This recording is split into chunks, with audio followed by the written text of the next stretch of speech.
really love sharing, I guess, our passion and why we do what we're doing. It all seems so fast and you don't think you've achieved much until you get people that come and visit and tell you how much you've actually achieved, kind of thing. So, welcome to a special series of The Producers. I'm Dani Valent. For the producers in Launceston, we're taking a big bite of Lonnie, as it's affectionately known, and its surrounds in northern Tasmania. Present-day Launceston, population 67,000, is at the heart of the Stony Creek peoples of the Cherranotapana, Paninher and Letta Ramara Runya Aboriginal clans. The rich soils have fed people here for tens of thousands of years, but in a post-colonial culinary sense, it's perhaps been best known for the vineyards of the Tamar Valley to the northwest. Things are changing though. This region has a burgeoning reputation as a food hub, built on the work of more than 150 food producers, more than 200 cafes and restaurants in Launceston and the region, and the work of a community committed to celebrating produce and gathering around it, paddock to plate, market to market, meal by meal. These connections and commitment are at the heart of Launceston's designation as a UNESCO City of Gastronomy. This rare honour was bestowed in 2021. There are just 36 cities of gastronomy in the world and only 2 in Australia. Bendigo in Victoria is the other one. This is a region of green pastures, clean air and water, fertile soils and a temperate climate. Food is grown here all year round, and much of it, especially from the smaller producers, stays very local. In this series, we'll speak to half a dozen producers, most small, some a bit larger, many new and some more established. We'll also hear from Massimo Mele, a Tasmanian chef and restaurateur who champions local farmers and is passionate about showcasing the very best of the region. The Producers in Launceston is a Deep in the Weeds production and comes to you thanks to Agricultured, a festival that celebrates the produce and people of the region. I'm Dani Valent and I'm thrilled to be your guide as we get our boots dirty in Tasmania. For our first episode, we head to a pig farm half an hour outside of Launceston. Kim and Daniel Croker live and work on idyllic Forkett Farm in northern Tasmania. Their beautiful, black, rare breed Berkshire porkers forage, socialise and wallow their way around a small, pretty farm half an hour from Launceston. I've eaten this pork at Grain of the Silos restaurant in Lonnie. It was so incredibly tasty and so beautifully rich and satisfying with a golden crisp crackling. Let's find out the story behind this paragon of porchetta. I'm Kim, owner at Forkett Farm. We're at Labrina, just outside Launceston. and I'm Daniel from Forkett Farm. So in 2017, we basically said fork it to our old lives, and we quit our jobs, sold our house and bought a farm in Tassie. And we decided on pigs, and so now we run 12 Berkshire pigs free range, and we also do all the production on farm as well. Yeah, we're on 44 hectares in the East Tamar Valley, right in the middle of the Pipers Brook wine region. So from the farmhouse, you have a beautiful view over the valley. Wasn't so nice in January when the bushfire was coming down the valley towards us. So, but yeah, beautiful view over the farm. There's a winery literally next door to us. You look out over a couple of steep hills down Pipers Brook, meanders through the property as well, and look out over the pigs that are sitting. Pig areas on about 20 acres. We have the rest is just divided up into paddocks to graze cattle and sheep into. That's what else. Yeah, got the natural brook, which is just about to be fenced off as a wildlife corridor as well, and revegetated, so to keep the stock out of that. So once again, all about managing land as well responsibly. A surprising number of primary producers in northern Tasmania are new to farming. Daniel and Kim said fork it to completely different careers before they moved from Brisbane to the island state and got on the pork trail. So I used to be a research academic at UQ, doing drug discovery research and development. So always said I'd never be a research academic, and then ended up being one. So got sick of teaching students and got to the level where I was senior enough that I never actually did any lab research anymore. So it was all writing grants and doing all that kind of stuff and not actually doing lab work anymore, which drove me insane. So it was the bit I loved, not the actual paperwork and everything else. So I was in education, so I started as a high school teacher and then did a lot of work for RSPCA and local governments. And yeah, we just said if we ever won the lotto, we'd buy a farm and hide away. And then one day we said, no, let's just do it. Why wait? Tasmania appealed for the climate and environment, both for people and for pigs. Choosing pigs was partly a commercial decision, but also personal. When you want great pork and it's not available, why not grow it yourself? Tassie was for the climate. We were getting sick of the climate in Brisbane, just hot and humid all the time and not really very many seasons. So, and it was only getting worse. So we came down to Tassie for the environment. It's a better environment to raise pigs in as well. So that's why we chose it. And then I have some relatives in Launceston. So it was partly, you know, there's some family contact when you're establishing yourself in a new area. So that was the main thing. Why pigs? A little bit of a niche market, I guess. Everyone has cattle and sheep. Not many people have pigs. So we thought that was a way to sort of differentiate ourselves. And we couldn't find decent free-range pork and especially free-range charcuterie like that was made in Australia that we liked and could eat. So thought we'd give it a burl at trying to make it ourselves. Kim and Daniel threw themselves into their farm and quickly reached capacity. But continuing to get bigger isn't really part of the plan.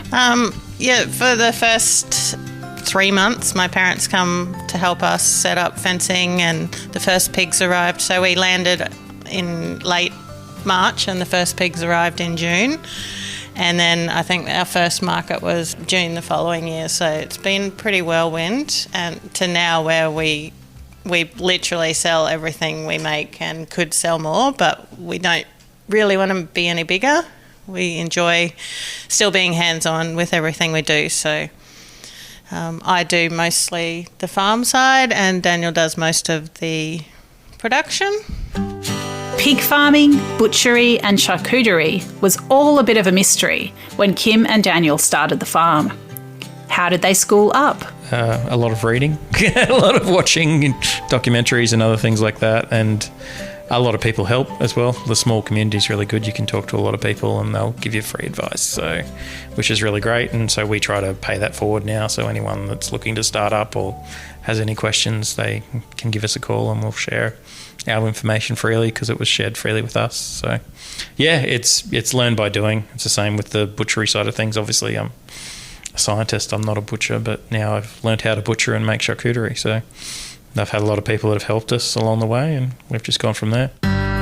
No one expects farming to be easy, but what were some of the trickiest times as Forkett Farm got going? The truck got bogged trying to deliver the sows, so that was always good. So we were the last delivery on the truck with our little 10 new gilts that were arriving, and we've got quite a steep driveway. It was this time of year, so it was wet as well. So big semi trying to get up, got bogged at the top of the thing, and we didn't have a tractor to pull him out or anything. So it was a quick contact of about finding a neighbour that had a big enough tractor to come and pull the pigs out. But then, yeah, getting them off was good. And it was learning how to do fencing and all these kind of crazy things that we hadn't done before. So we'd done a lot of that.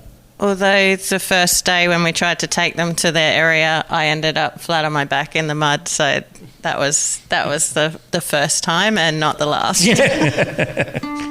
Animal welfare is at the heart of Kim and Daniel's approach. But what's life really like for their free-range pigs? So they live a really wonderful life. So every morning they hear the breakfast van coming and they come running and they get a grain-based diet as well as a lot of waste stream feed. So they get a lot of milk, some apples and sometimes nuts and berries, whatever we can get our hands on.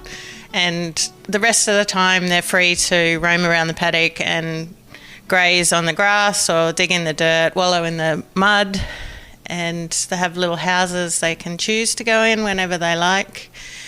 And yeah, they get rotated around, so they get new paddocks regularly. And yeah, they're very happy. We just try to be really non-interventionist with how we farm. So let the pigs be pigs most of the time. It's all natural mating on the farm, so the girls go in with the boys every 6 weeks, come out. We have paddocks where the girls go to farrow, and then we leave them with them. We don't intervene at all, so we don't dock teeth or castrate or clip tails or anything like that, because we don't need to. The pigs have got plenty of space and plenty of things to entertain themselves. The most intervention we have is we vaccinate our breeding stock before they give birth, just to help protect the piglets from any major pig diseases and for the life that they're on the farm. Yeah, they're great fun. So for a while I had to go back to off-farm work, and if I had a bad day, I'd stop at the pigs and sit with them for half an hour and just watch them, because they're a bit like dogs. They're very curious. They're into everything. They're always playing. Yeah, they're just a joyful animal, really. They can be obstinate, though, when they want to be, which can be a problem when you're trying to move them. So, but other than that, that's why we train them with the fruit and the apples and to give them treats to try and get them to go where we want to. But, they're fun. They've all got their individual personalities and all that. It's really entertaining. They're great. So we know Forkett is a boutique operation, but you start to realise just how micro it is when comparing it to some of Tasmania's mainstream so piggeries. Stays within our breeding stock. The pig's final day is a crucial part of the process, and Kim and Daniel have been lucky to land on a local abattoir that does a great job. Probably turning off about 120 pigs a year. So when you compare that to most piggeries, like the biggest in Tassie does about 300 pigs a week, and we're doing 120 a year. So we're about 6 a fortnight. We're doing 6 to 8 a fortnight, depending on the time of year. Coming into Christmas is always busier for Christmas hams and all those kind of things. The bane of the pork farmer, really. Everything's a huge demand. We're lucky ours is pretty balanced over the year, but so we have usually on average about 8 piglets to weaning. It's anywhere from that 120 to 150 pigs a year we're producing. So really micro scale on the scale of pig farmers, but we're sort of very boutique as well with what we produce. So the pig's final day is a crucial part of the process, and Kim and Daniel have been lucky to land on a local abattoir that does a great job. It was to begin with. We used to have to drive them all the way over to Devonport, so about a 2-hour drive. I know on the mainland that doesn't sound like much. In Tasmania it's more, so. But it was a trip there and then back, and then there and back the next day to pick up the carcasses. Because we were so small, we couldn't get them. There's only one carcass transporter in the state, so they wouldn't transport to our farm because it's too out of the way. So we had to buy a refrigerated van and go do the run as well. We're lucky that was bought by JBS, and then JBS closed it down and all those kind of things. We were lucky that in the pipeline, the biggest pork, or probably one of the biggest free range ones in the state, Scottsdale Pork, was building another independent abattoir to sort of obviously reduce the risk for their own business. So that has actually been built about half an hour from our property now. So it's ideal. It's state of the art. They're really good to work with. They work really well with the small producers and everything. So we were a little bit iffy before we had that relation, before we started that relationship, just not knowing how it was going to work. But it's actually worked out really good for us. So, and it's much better for the pigs as well now. So half an hour, turn off, straight in, and most of the time they're straight into the slaughterhouse as well. So, and it's state of the art, so it's much better from the animal welfare side of things as well. And much better for a travel thing. So we've saved about 12 hours every cycle of travelling time now, because we can go back the next morning and just pick them up. Growing pigs is great. Sorting out the abattoir side of things is essential. Butchery is important. But getting Forkett pork into restaurants and homes has been both tricky and satisfying. The first restaurant we went to was the Agrarian Kitchen, so Rodney's restaurant, so that's pretty good validation of what you're doing.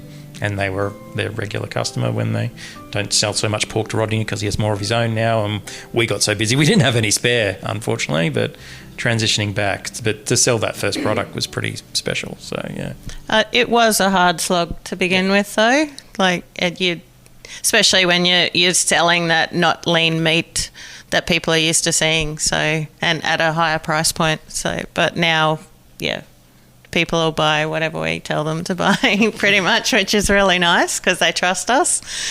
But one of the good things is we've started getting people out to the farm to enjoy our products and showcase the nose to tail dining that you can experience with pigs. So that's really been good for us as well, because we get a chance to but look at what we've achieved. So otherwise we miss that sometimes. Meat producers often get stuck in red tape when it comes to processing, value adding, and direct selling their own products.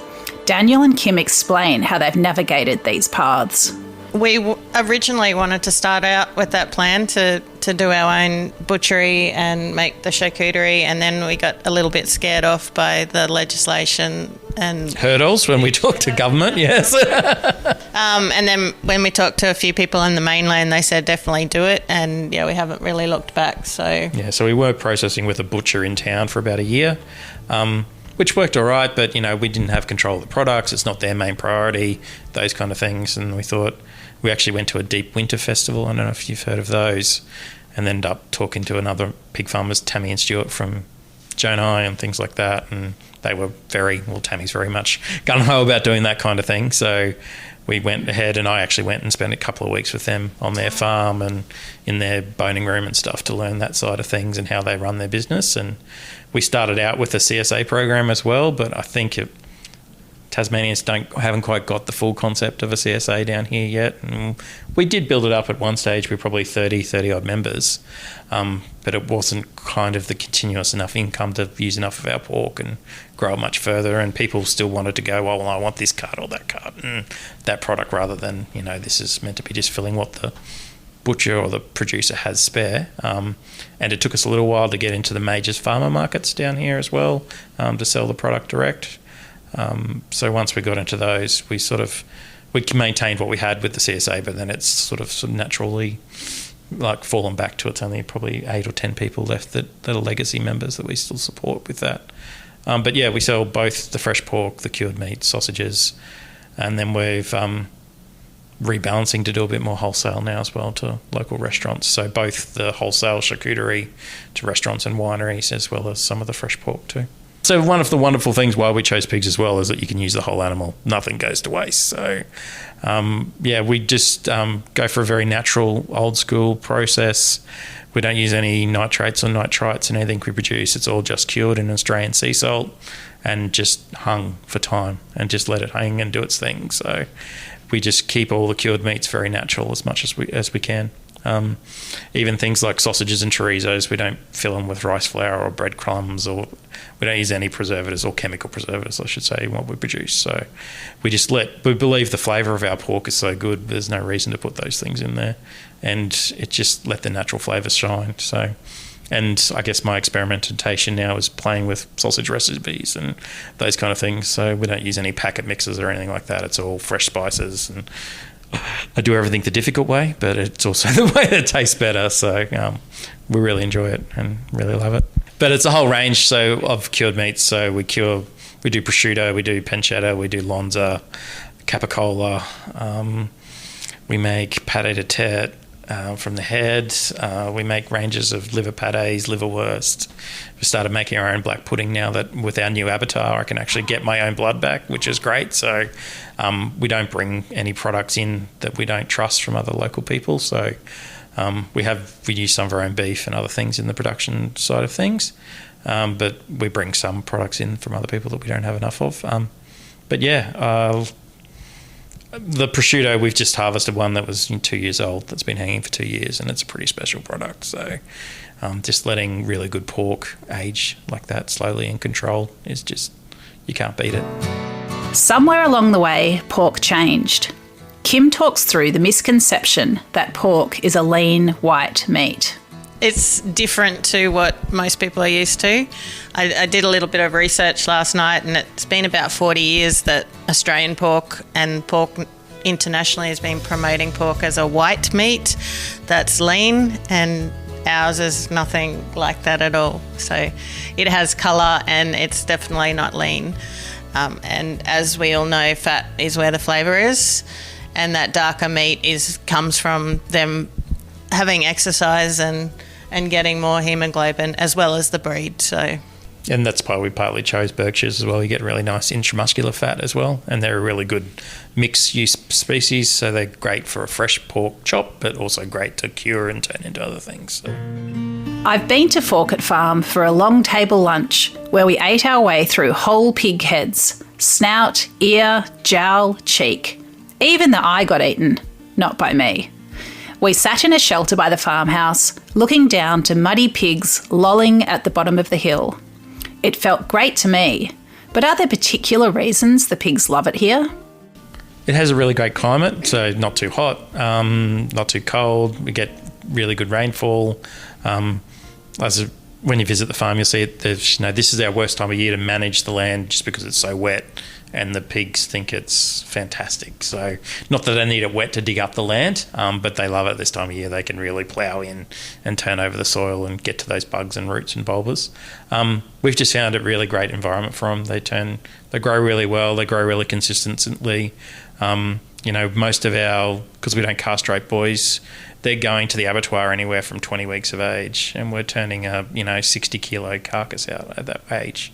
And that's just them stimulating and growing on a natural diet. So, yeah, well, Launceston's just been named as a city of gastronomy, which is pretty exciting.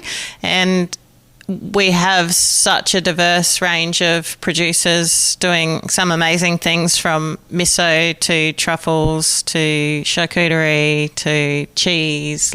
It's just really amazing to see the diversity. And it's great to see the area recognised just for not for wine now. The people are starting to recognise the food scene as well and see what we can produce down here up here in the Launceston region anyway, which is great. There's no meat as versatile as pork, but what are the pig farmers' favourite ways to eat their wares? Favourite dish? You can't beat a proper carbonara, pretty much. We make guanciale, so I age the guanciale minimum 12 months. It's amazing what pork, salt, and a little bit of pepper can do in time. So just the flavour profile, the flavour bomb you get from that, from really good guanciale, really good parmesan, bit of pecorino, and some really good pasture-raised eggs and fresh pasta. And you can't beat it. I like pretty much anything Daniel serves up to me, but I guess that's the thing with pork. It is so versatile, but I love my Asian-inspired foods, so those light, fresh Vietnamese-style pork chops are quite good. Farms are always a work in progress, and Kim and Daniel have big plans, on a small scale, at Forkett Farm. Yeah, so next is us rebalancing the business a bit, as in moving to doing some more on-farm events so people can come and enjoy our long table lunches. And I'm really enjoying showcasing people how to cook the bits they think are the yucky bits. So the first one we've been doing is a pig's head feast. So 4 courses, all from the pig's head. So matched with local wines and stuff, and people have been loving it, which is great. So ideally, we're trying to access some grant money to actually build a charcuterie tasting room on the farm as the next sort of expansion for the farm and final expansion. And that will be somewhere where we can do a curated tasting experience, like a wine tasting, so they can taste the different charcuterie from the different cuts through the whole pig. Also like to have a dedicated workshop space in there. I get asked all the time to teach people how to make sausages and do butchery demos and all those kind of things. And so I'd like to show people how we do things. People are always amazed. Before we moved down, Kim had a farmer friend and said, just make sausages and sell them. That's all you need to do. And we're like, well, yeah, I like a good sausage, but it's just amazing. People love sausages in Australia, and, I'm not cheap for my sausages, but we sell out every weekend. We sell 75 kilos a weekend, at a market of sausages. So it's really great. It's amazing. And people think it's hard. It's really not. It's just taking the time to do it properly, I think, is the big difference. Forkett Farm is an ongoing leap of faith. It's intentional, joyful, and the results are tangible. Kim and Daniel share what they love about what they do. It all seems so fast, and you don't think you've achieved much until you get people that come and visit and tell you how much you've actually achieved, kind of thing. So, we've come a long way, and now I think we've built the business enough. We always said the goal was just to have both of us on farm full time, and that's where we're at now. So not many farmers can say that, the farm business is supporting them as their full-time lifestyle. And we never set up to dominate the world. It was a bit scary because Kim quit an off-farm job in March 2020, so just before COVID hit. So, but we wouldn't have survived without it. We only have got busier from there. So I really love sharing, I guess, our passion and why we do what we're doing. It's not all about making money and getting bigger and fame and fortune. It's about educating others and providing a really healthy food for people to enjoy. I love doing it to see, just sharing what we produce as well. Like, I spent 20 years in science and never got anything anywhere, like in drug development. So this now I can raise an animal the right way, make a lovely product, and then feed it to someone and see their enjoyment. So just that satisfaction of seeing the achievement as well and seeing people enjoy the product. Forkett Farm hasn't been there long, but it's made a big impression on its northern Tasmanian community. It's trained or retrained people in what pork is really supposed to taste like. It's an example of small-scale commercial farming that has ethics and animal welfare front and centre. And its lifestyle. Not an easy one, certainly a busy one, but definitely a satisfying one for Daniel and Kim Croker.